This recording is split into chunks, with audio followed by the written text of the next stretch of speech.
Assalamualaikum and hi everyone. So now we are going to learn about ADHD and learning disabilities. So let's jump into it. So ADHD actually stands for attention deficit or hyperactivity disorder that are actually a neurodevelopmental disorder that affect both children and adults. So ADHD is categorized by a persistent pattern of inattention, hyperactivity, and impulsivity that can interfere with daily functioning and quality of life. So there are three core symptoms of ADHD. Let's see one by one. So first is inattention. So inattention in ADHD means that having difficulty focusing or paying attention. So for example, a children with ADHD might struggle to follow instruction at school. So they could frequently lose their belonging and forget to complete their homework like that. So second is hyperactivity. So hyperactivity is not just about being energetic. It's about being excessively restless. So imagine a child who can't sit still during class and always fidgeting and constantly interrupting others. So this is a hallmark of ADHD. So lastly, impulsivity. Impulsivity is the third component, so it's involved acting without thinking of its consequences. And an adult with ADHD might impulsively blurt out inappropriately comments during meeting or make impulsive financial decisions. So some individuals exhibit symptoms of both inattention and hyperactivity, impulsivity, which is known as the combined presentation.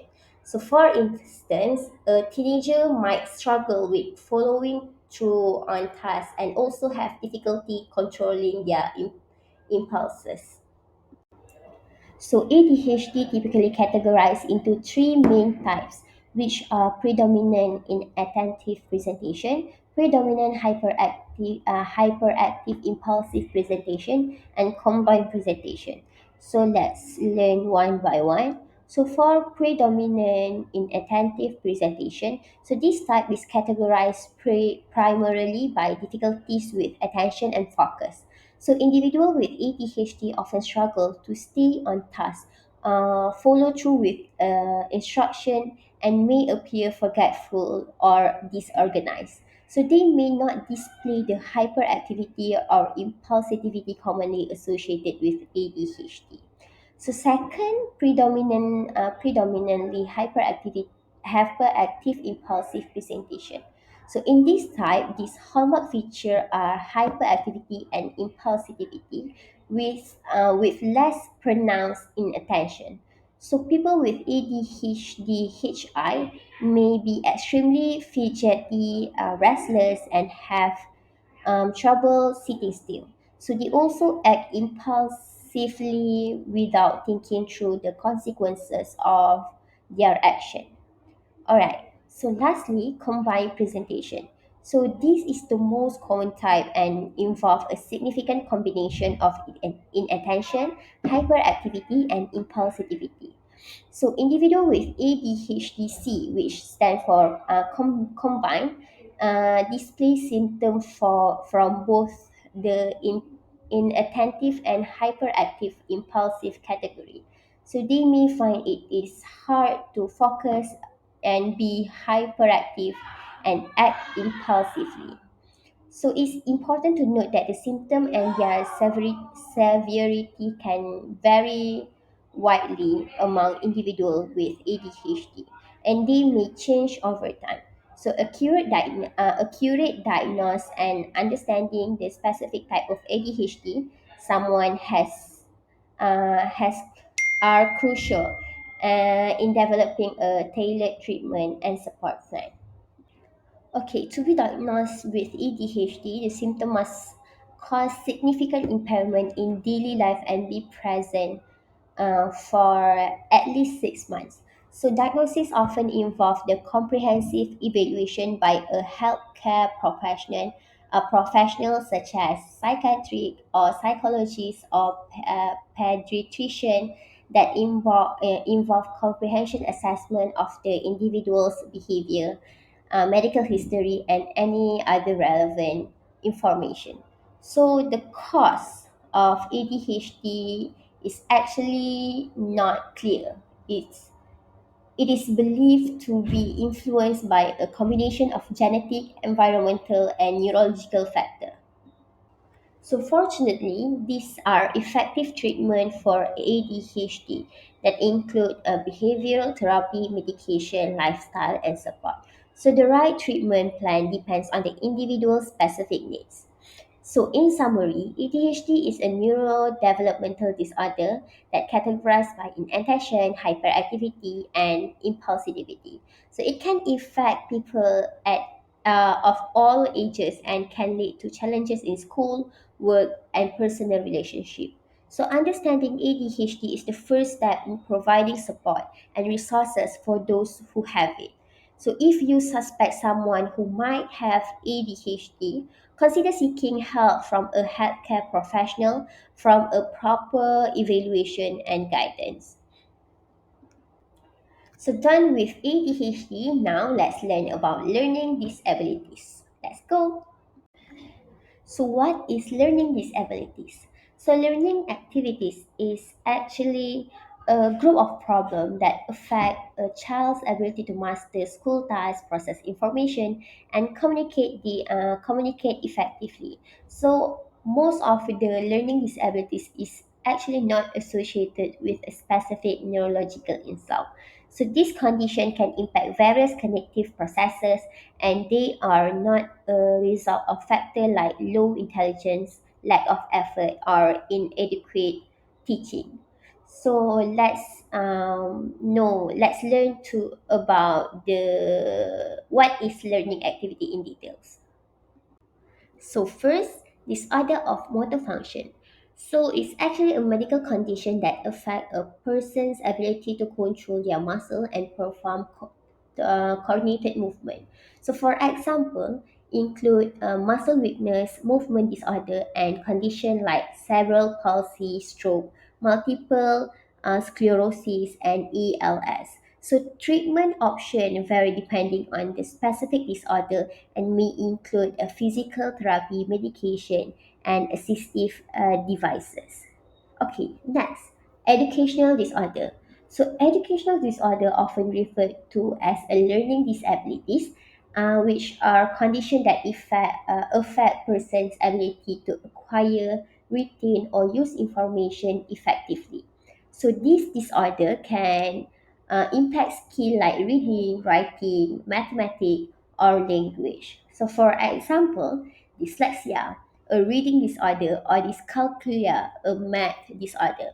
So specialized educational strategies and intervention are often necessary to support individuals with this disorder and help them to success in learning. Next, let's learn about disorder of attention and concentration. So these disorder that are referring to condition that affect a person's ability to focus, sustain attention, or concentrated on tasks. So common example include ADHD and ADD, attention deficit disorder. So this condition can result in difficulties with organization, time management, and completing tasks. So, treatment may involve therapy and, in some cases, medication to help improve attention and concentration. All right, next is disorder of thinking and memory. So, a disorder of thinking and memory is actually referred to a condition that impact the person's cognitive abilities such as reasoning memory and problem solving.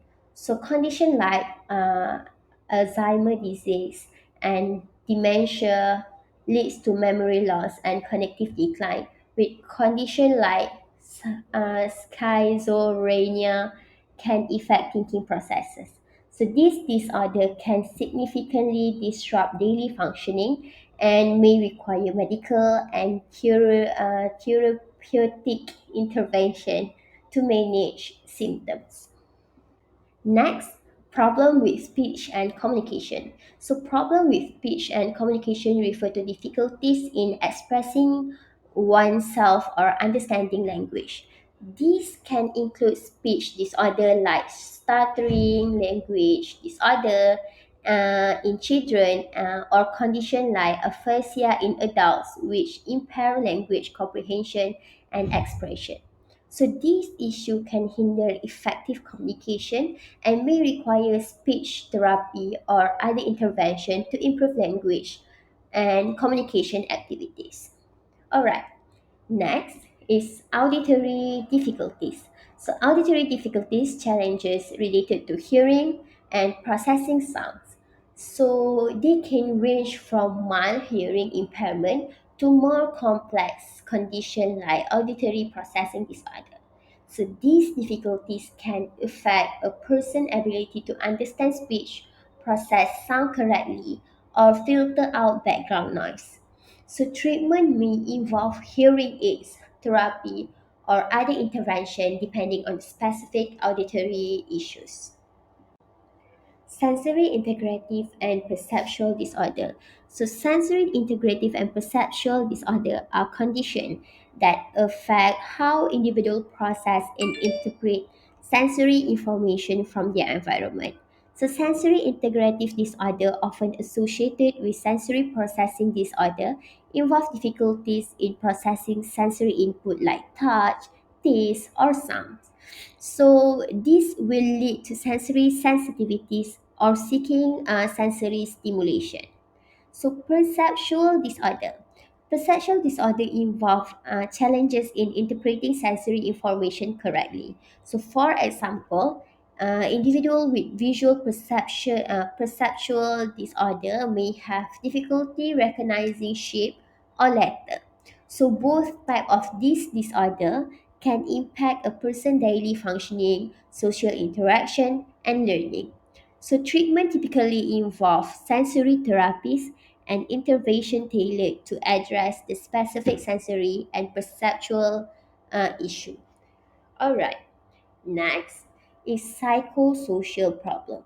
So psychosocial problem refer to difficulties or challenges that affect person's psychological or social well-being. So this problem can encompass a wide range of issues, including stress, relationship conflict, mental health disorder, and adjustment difficulties. So they often involve the interplay of the psychological and social factor and may require therapy, counseling, or support to address and resolve these challenges.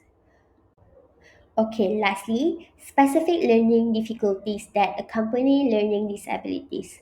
So these are the conditions that primarily affect person's ability to acquire certain academic skill, for example, dyslexia, dyscalculia, or dysgraphia. So let's learn these three type of disabilities. So first is dyslexia. So dyslexia is actually a specific difficulty with readings and include problem with word recognition and decoding. So next is dyscalculia. So dyscalculia is a specific difficulties that involve in mathematics. So it's also involved with the problem with numbers, calculation, and mathematical concept. So lastly, dysgraphia. So dysgraphia is a specific difficulty with handwriting and fine motor skill required for writing. So these difficulties are often associated with learning disabilities which affect a broader range of academic skills. So support and intervention are crucial for individuals with this condition to help them succeed in their education and endeavor. So in both cases of ADHD and learning activities, so early identification and individual support can make all the difference. So through tailored strategies, assistive tools, and dedicated educators, learning with learning disabilities can overcome challenges and unlock their true abilities. So, both of the cases, the journey often involves self discovery, resilience, and understanding.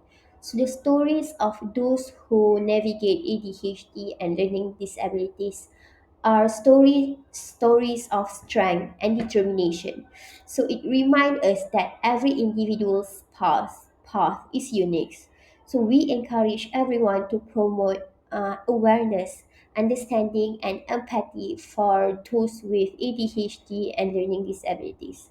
So by doing so, we can create inclusive communities where individuals of all abilities can thrive.